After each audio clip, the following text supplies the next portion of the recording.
5월 4일 목요일 황장수의 뉴스 브리핑 시작하겠습니다. 연일 하루 일하고 하루 쉬는 그런 흐름에 적응이 잘 안되는 분도 많을 겁니다. 저같이 매일 일을 하는 사람도 있으니까 저를 보고 위안을 삼으시길 바랍니다.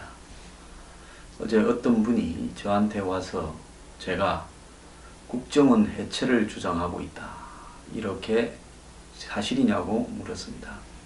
그래서 제가 2013년 12월 30일 여의도에서 1,500명을 모아서 내가 주도해서 당시 야당들이 끌고 간 국정원 해체에 대한 반대 집회를 주도했던 사람이다 라고 말을 했습니다. 사람들은 남에 대해서 판단을 할 때 지극히 자기의 주관으로 보고 있습니다.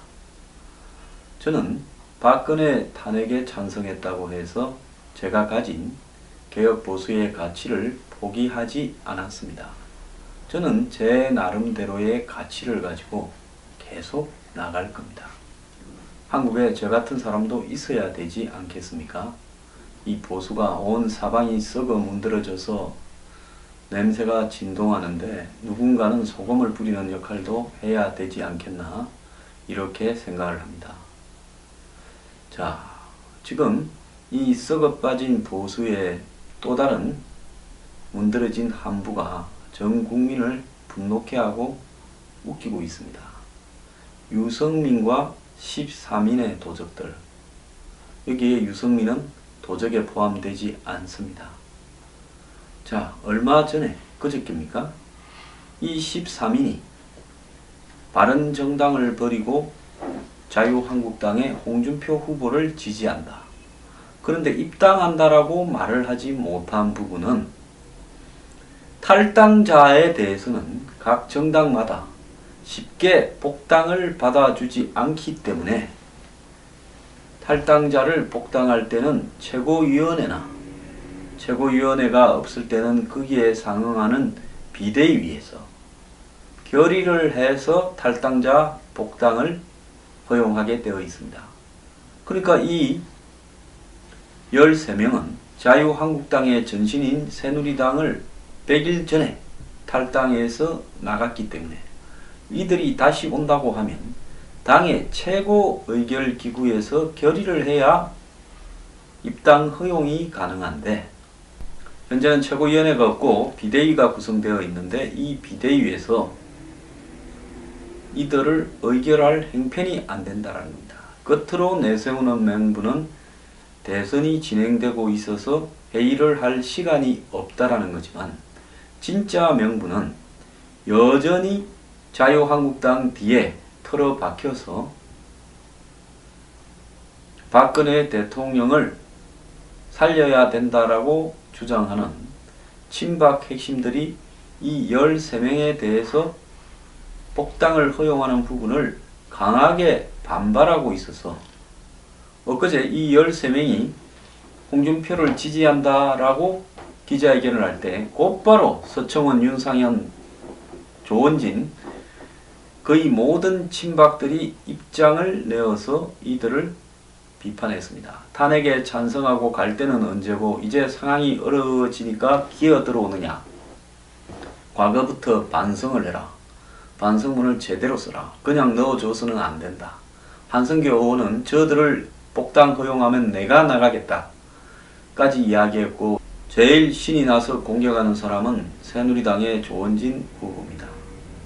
마치 이들 친박의 의견을 종합해보면 탄핵을 하는데 동참을 했던 이들이 이제는 자신들이 했던 행동에 대해서 반성을 하고 기어 들어오고 있는데 그래도 받을 수 없다. 돌아온 당아들이다. 안 받아주겠다. 이렇게 이야기를 하는 걸로 보입니다. 자, 이렇게 되다 보니까 나갔던 사람 중에 한 명인 황영철 의원은 자신이 이 13명 중에 한 너댓 명을 콕 찍어서 이들만큼은 절대로 안 된다라는 사람 중에 들어 있었습니다. 그러다 보니까 황영철은 탈당을 철회하고 다시 바른정당으로 빠꾸를 해서 자신이 내었던 탈당계를 찢어버리고 잔류키로 했습니다. 곧 탈당할 것처럼 보였던 정운천 의원도 이 13명에는 포함되지 않았지만 전주에 가서 민심을 듣고 탈당하겠다라고 했던 정운천도 민심이 자유한국당에 반대한다 해서 주저앉았습니다. 그러면 34명 중에서 이현재 의원은 전에 돌아갔고 33명인데 12명이 나갔으니까 지금 21석이 되어서 교섭단체 지위도 무너질 위기에 있던 바른정당은 교섭단체를 유지한 채 대선을 치르게 됐습니다. 자, 이들이 이 소동을 벌이는 동안에 국민들은 그저께 TV 토론을 보면서 애절하게 12명이 떠났지만은 자신은 당을 끝까지 지키고 이 대선에 끝까지 임하겠다. 그리고 따뜻한 보수로 약자를 보듬어안는 가치를 가지고 가겠다라고 마지막에 남은 2분을 이 자신의 소회를 밝히는 데 썼고 또 각 후보에게 주어지는 1분도 그 비슷한 이야기를 했습니다. 그래서 그 시간 직후 유승민은 SNS 등에서 굉장히 검색어 1위 등으로 부각이 되었고 유승민의 페이스북에 하루에 10,000명이 더 들어왔고 1일부터 이틀간 온라인 입당 당원이 1,500명에 이르고 평소보다 50배 이상 늘었고 후원금도 이틀간 1억 3천만 원이 거두어졌다. 그래서 지금 바른정당은 이번 대선이 시작한 이래 이들 12명의 도둑들 떠난 뒤에 비로소 각광을 받게 되었습니다. 이 12명은 바른정당은 탈당했고 자유한국당에는 입당하지 못한 채 당적이 공중에 뜬 상태에서 홍준표를 지지하고 대선이 끝난 후에 처분을 기다리게 되어 있는데 대선이 끝나면 어떻게 될 것이냐. 대선에 실패하면 대선이 끝난 이후에 자유한국당이 집권에 성공하지 못했다면 친박은 이제 대선 끝났고 당분간 선거도 없다. 그리고 내년에 2018년에 있는 6월달에 있는 지자체 선거가 앞으로 남아있는 주요 선거일 뿐이다. 그러니까 지금 내년 6월까지 한 1년쯤 선거도 없다. 이 사이에 욕을 먹거나 말거나 당을 우리가 다시 장악하자라고 나오게 될 겁니다. 만약에 홍 후보가 낙선을 했다면 자신이 낙선한 대통령 후보로서 당의 얼굴 간판으로 떠오르는데 본인은 유력한 위치에 오를 거라고 생각하지만은 사실상 친박은 그렇게 용납하지 않고 홍준표는 원래 비박이었다. 일회용으로 쓰고 아마 처리할 거라고 생각할 가능성이 높습니다. 자, 집권할 가능성도 있다라고 이렇게 말해야 되기 때문에 더 이상 내부에 벌어질 이런 이야기를 하지 않겠습니다. 오늘 말하고자 하는 것은 그것이 본질이 아닙니다. 중요한 것은요. 이 바른정당에서 갔던 이 12명은 저는 정치를 그만두어야 된다고 생각을 합니다. 어제 어떤 분은 이렇게 말씀하셨대요. 황장수 소장은 왜 뉴스 브리핑에서 바른정당이 대선 이후에 소멸될 정당이다라고 말을 하느냐. 자, 그거 설명하겠습니다. 저는 개혁 보수 정당이 별도로 나와야 된다라고 생각하는 사람 중에 한 명입니다. 왜냐하면 기존의 새누리당, 자유한국당, 신한국당 또 그 이전에 민자당, 민정당 이 당은요. 지금 변화하는 시대에 20, 40대와 수도권 그리고 자신들의 비판적인 호남 등의 시각을 담기에는 솔직히 그 인물과 그 색깔, 그 당의 구조로는 도저히 부족하다라는 겁니다. 지금 전 세계를 한번 보십시오. 수십 년, 수백 년의 명맥을 이어오던 대중정당들이 어느 날 순식간에 아주 바보가 되어버리거나 당원들을 다 잃어버리거나 대선에서 힘을 못 쓰는 일들이 벌어지고 있습니다. 프랑스 사회당 꼬라지를 한번 보십시오. 대중의 지지를 순식간에 상실하는 유서가 깊은 대중정당들이 한둘이 아닙니다. 미국 공화당도요. 이번에 트럼프한테 완전히 다 뺏겨버렸습니다. 트럼프는 공화당의 당원이라고 할 수도 없는 사람입니다. 영국의 보수당 한번 보십시오. 지난번 브렉시트 투표에서 완전히 쪼다가 되어가지고 캐머런 총리가 쫓겨났지 않습니까? 오죽하면 영국 노동당에도 토니 블레어 제3의 길을 주장해서 장기간 집권했던 부시의 푸델이라고 조롱까지 받으면서 퇴장당했던 토니 블레어가 다시 정치에 복귀하겠다라고 하겠습니까? 자, 이런 상황에서 지금 자유한국당이나 기존의 한국 보수정당의 맥맥을 이어온 사람들이 지나치게 수구적이었다라는 것은 부인할 수 없고, 그 수구적인 형태 속에서 아무런 죄의식도 없이 벌어진 부분이 최순실 게이트입니다. 그렇기 때문에 시대에 맞지 않는 이 가치가 당내의 노선 투쟁을 통해서 변화할 수는 없기 때문에 제가 봤을 때 밖에서 개혁보수의 정당이 만들어져야 된다 생각을 하는 겁니다. 그런데 유승민과 한둘 빼고 개혁보수의 가치를 가지고 탈당을 해서 당을 만들었습니까? 지금 바른정당이요? 아니지요. 계파적 이해관계로 봤을 때 박근혜 탄핵에 가담하게 되었을 뿐입니다. 뭐 이유 어쨌든 저도 박근혜 탄핵을 찬성했던 사람이고 지금도 그 소신은 변함이 없고 제 죽을 때까지도 변함이 없을 겁니다. 사람이 한번 말을 했으면 끝까지 가는 거죠. 유불리에 따라서 말을 바꿉니까? 저야 뭐 국회의원도 아닌데 제가 찬성하든 반대하든 뭔 큰 의미가 있겠습니까만은요. 자, 어쨌거나 진이 비박이라서 탄핵에 찬성했던 사람들, 뭐 목적이 어쨌든 결과에 대해서 저는 잘했다고 생각합니다. 그러면 그것 때문에 당 내부의 노선 싸움을 통해서 패권을 장악하기가 어려우니까 밖으로 나갔다 칩시다.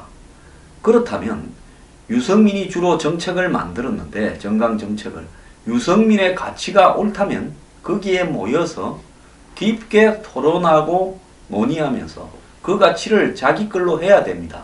제 뉴스 브리핑 옛날 거 찾아보십시오. 바른정당 의원들은 다른 거 아무것도 하지 말고 한 일주일쯤 워크숍을 해서 바른정당의 개혁보수의 가치를 완전히 몸에 체화해야 되는데 저 사람들이 그런 생각은 전혀 없이 그냥 친이 비박 노선 때문에 나갔다라고 제가 이야기하면서 저러면 안 된다라고 말을 한 바 있습니다. 개혁보수라면 저도 개혁보수, 사실 유승민 의원이 개혁보수 언급하기 이전에 저는 2014년 초에 개혁보수의 미래라는 책을 냈고 개혁보수의 가치를 나름대로 그 책에 담았던 사람입니다. 대한민국에 아마 개혁보수 가지고 책을 쓴 사람은 제가 유일할 거라고 보고 있습니다. 그런데 다들 그런 거는 관심이 없었습니다.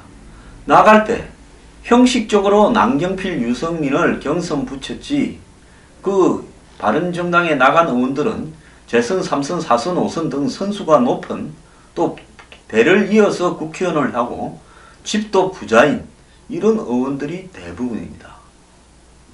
그런 이런 바른정당의 의원들은 당내 경선은 무관심한 채 솔직히 나갈 때는 반기문을 옹립하기 위한 용도의 정당으로 생각하고 있었고 반기문이 중간에 그만두어 버리니까 당황을 했지요.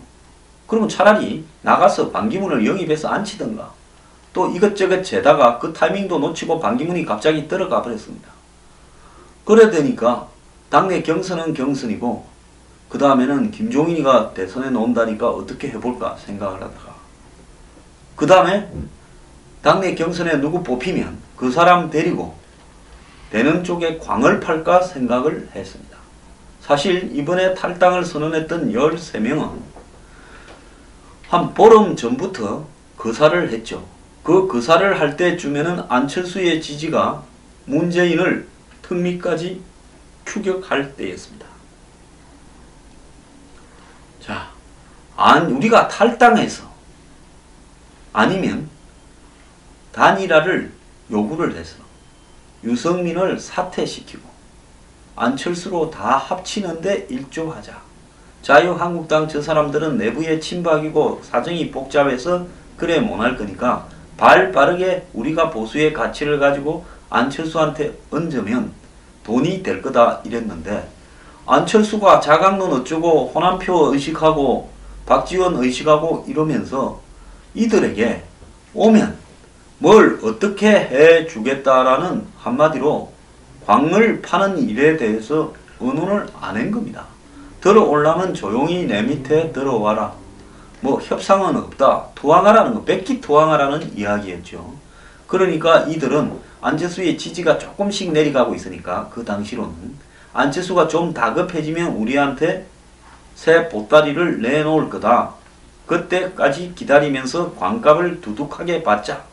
그러면서 당내 유승민 선거는 안 도와주고 뒤에서 쟤를 뿌리면서 유승민 지지율 더 내려가라고 부채질하는 사람들이고, 심지어는 우리가 있어서 33명의 이름값으로 바른정당이 대선 보조금을 받았는데, 우리 이름값으로 받아놓고 지가 지 대선에 다 쓰고 이런 생각도 했을 수 있습니다.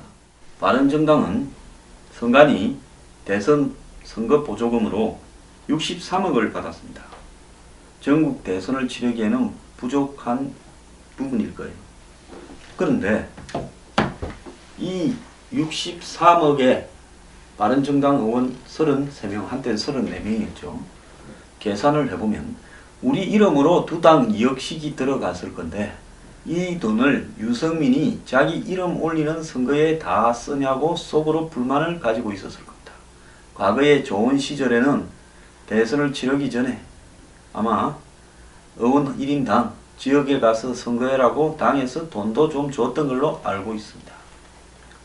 자, 우리 이름 팔아서 벌은 돈으로 유승민이 지 선거에 다 쓰는데 우리가 왜 저 유승민 뒤치다 거리를 하느냐? 하기 싫었던 거죠. 그들이 볼 때 유승민은 우스웠습니다. 자, 제가 유승민 의원의 바른정당이 선거 이후에 소멸될 거라고 한 부분은요, 유승민 의원이 지난 총선 과정에서 그 난리를 치르고 버티다가 후보 등록 마지막 12시에 탈당을 해서 무소속으로 등록해서 그 다음에 그 지역에 공천을 내지 않으면서 당선되어서 또 새누리당에 들어가기 위해서 복당 신청서를 냈습니다. 그러고는 지난번에 바른정당이 탈당해 갈 때 유승민 의원은 마지막까지 남아서 친박이 패권을 포기하고 자기에게 어떤 기회를 준다면 거기 남아 보려고 노력을 했습니다.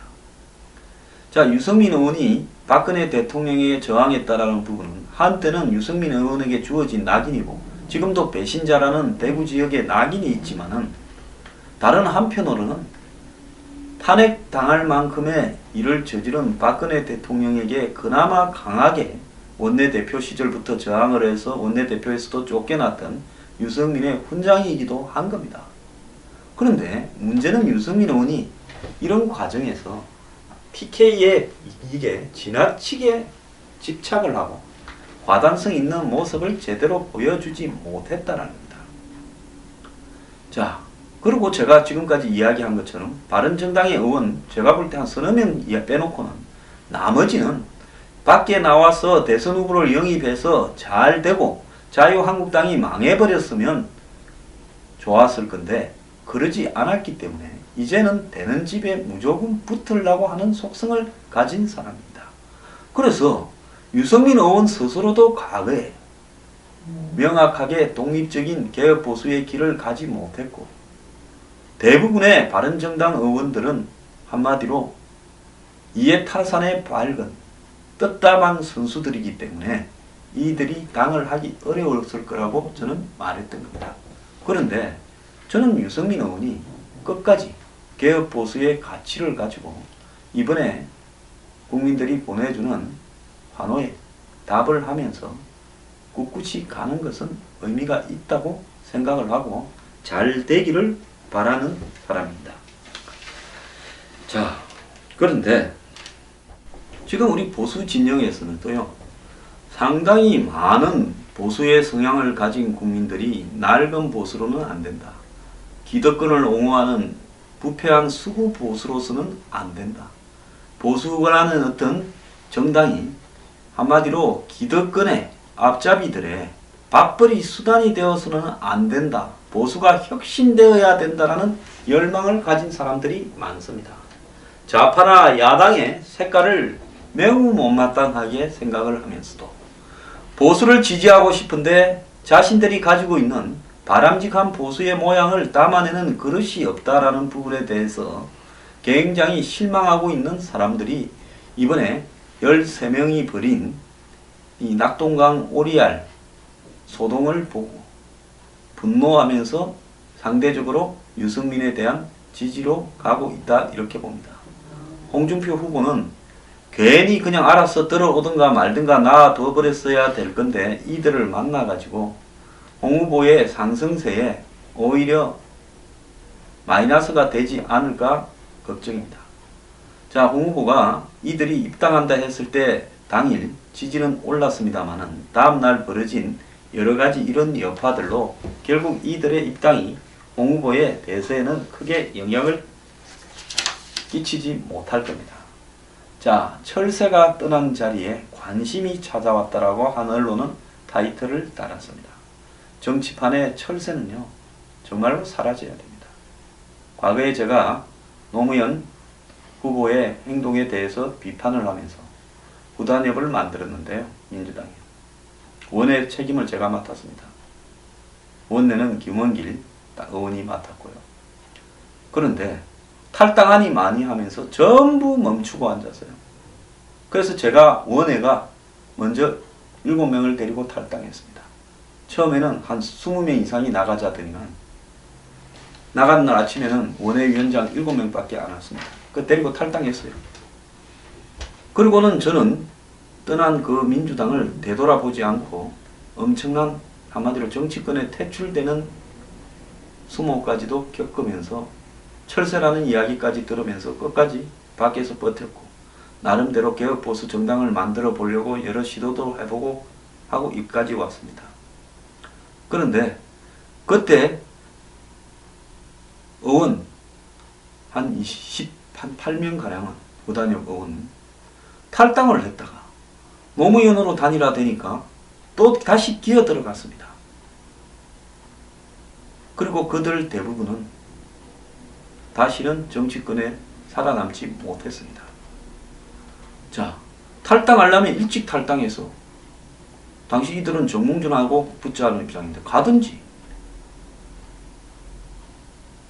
마지막에 허지부지 탈당을 해서 정몽준을 도와주지도 않고 그러고는 또 노무현으로 단일화가 되니까 밖에 가만히 있다가 노무현 밑으로 다시 들어갔습니다. 노무현은 이들 중에 일부는 감옥도 보냈습니다. 자, 그리고 그들은 정치판을 다 떠났고 후단협 하면 철새의 대명사가 되어 있습니다. 저도 그들 때문에 배락을 받았습니다. 저는 소신으로 탈당을 했고 제일 먼저 탈당을 했습니다. 원내에 합쳤어요. 그리고 거기에 다시 쳐다도 안 받고 탄압을 견디면서 지금까지 왔고 그때 이후로 제도권 정치에서 퇴출됐지만 지금까지 제 행동에 대해서 후회하지 않습니다. 그런데 배지를 몇 번이나 달고 이런 사람들이 이런 일을 하는 거예요. 정치판은 철새 도래지가 아닙니다. 국민들은 이들을 심판해야 된다고 보고 있습니다.